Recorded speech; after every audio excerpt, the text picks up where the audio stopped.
భారత్, పాక్ ఇద్దరు యుద్ధానికైతే సిద్ధమవుతూ ఉన్నారు.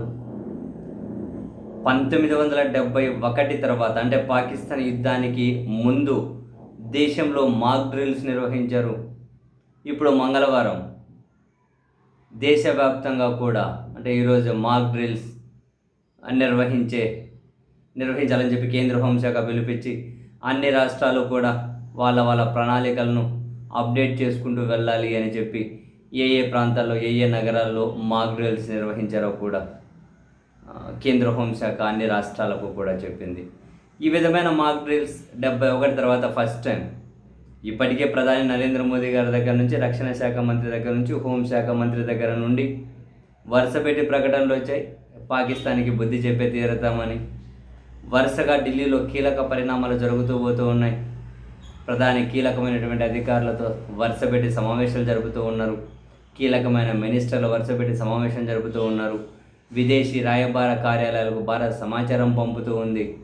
సో భారత్ అయితే పూర్తి సన్నద్ధతతో పాకిస్తాన్ మీద యుద్ధానికి అంటే సెలెక్టెడ్ ఏరియాస్లో దాడి చేయొచ్చు అనే ఒక అంచనా అయితే ఉంది.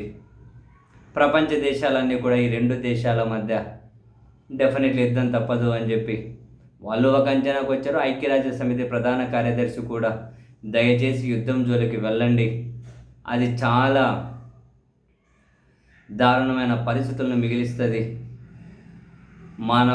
మనుషులు చనిపోవడమే కాకుండా పేదరికం పెరిగిపోవడం, ఆర్థిక వ్యవస్థలు అతలాకుతలం అవ్వడం, కీలకమైన ప్రాంతాలు భారత్ పాకిస్తాన్, దయచేసి యుద్ధానికి పోకండి అని చెప్పి మరోసారి కూడా ఐక్యరాజ్య సమితి ప్రధాన కార్యదర్శి ఇప్పటికి 3 సార్లు ఆయన ఈ విధమైనటువంటి స్టేట్మెంట్ ఇచ్చి ఉన్నారు.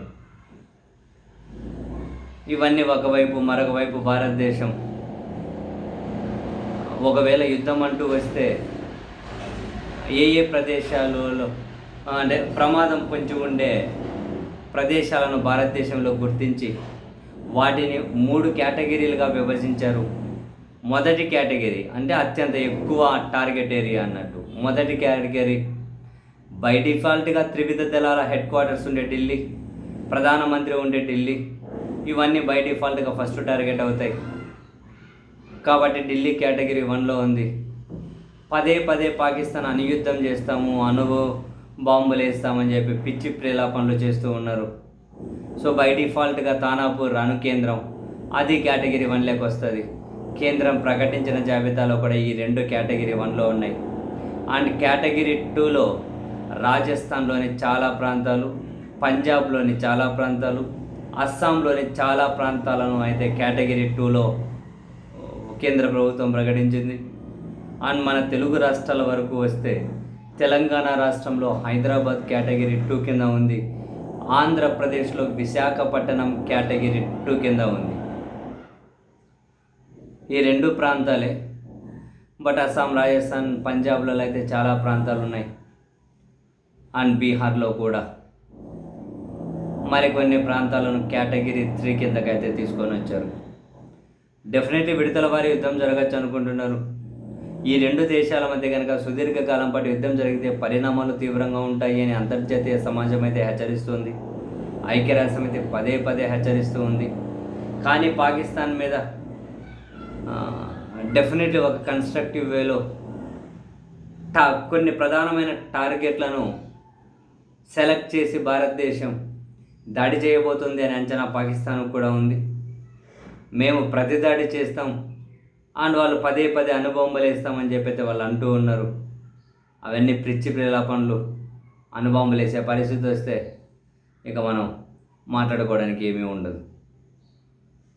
మరొకవైపు పాకిస్తాన్కి చెందిన మాజీ high commissioner Russia victory day తర్వాత అంటే పర్హాప్స్ ఆన్ మే 10 or 11 ఈ నెల 10 లేదా 11వ తేదీలో పాకిస్తాన్ మీద భారత్ దాడికి దిగొచ్చు అని చెప్పైతే ఆయన ఒక సంచలనమైన ట్వీట్ చేశారు. మోస్ట్ ప్రాబబ్లీ భారతదేశం కూడా రష్యా విక్టరీ డే తర్వాతనే పాకిస్తాన్ మీద కొన్ని సెలెక్టెడ్ ఏరియాస్లో అటాక్ చేయడం కోసం ప్రణాళికలు అయితే సిద్ధం చేసుకుంటున్నట్లే కనిపిస్తోంది. మొత్తం మీద ఎలాంటి యుద్ధం చేస్తుంది, ఏం చేయబోతుంది, వేటిని టార్గెట్ చేయబోతుంది భారతదేశం అన్నది ఇప్పుడేమీ కొన్ని మీడియా అజంప్షన్స్ తప్ప ఆ ప్రణాళికలేమి అసలు లీక్ అవ్వడం అనేది ఇంపాసిబుల్. అట్లా ప్రణాళికలేమి లీక్ అవ్వవు. అందుకనే కేంద్రం ఇప్పటికీ కూడా అన్ని మీడియాలకు ప్రకటించారు, యుద్ధం వార్తలు, యుద్ధం జరిగేటప్పుడు లైవ్ కవరేజ్, అంటే భారత్ పాకిస్తాన్ మధ్య ఆ లైన్ ఆఫ్ కంట్రోల్లో ఉన్నటువంటి కొన్నింటి మీద లైవ్ కవరేజ్ కూడా దయచేసి ఇవ్వకండి అని చెప్పైతే కేంద్రం నుంచి మీడియా సంస్థలు కూడా గైడ్ లైన్స్ వచ్చాయి. సో ఏది ఏమైనా మరొక రోజా, 2 రోజుల, 3 రోజుల, 4 రోజుల వెరీ సూన్ భారత్ అయితే పాకిస్తాన్ మీద అటాక్ చేయబోతూ ఉంది. కోర్స్ ఇప్పటికే పాకిస్తాన్ పదే పదే రెచ్చగొడుతూ ఉన్నారు, కవ్వింపు చర్యలకు పాల్పడుతూ ఉన్నారు. ఎందుకు రెచ్చగొడుతున్నారు, ఎందుకు కవ్వింపు చర్యలకు పాల్పడుతున్నారు, అసలు పాకిస్తాన్ వెనక ఎవరున్నారు, ఇవన్నీ కూడా డెఫినెట్లీ చాలా కీలకమైన ప్రశ్నలే. ఒకసారి యుద్ధం అంటూ స్టార్ట్ అయితే అప్పుడు ఏమైనా చాలా ప్రశ్నలకు సమాధానాలు దొరుకుతాయేమో చూడాలి.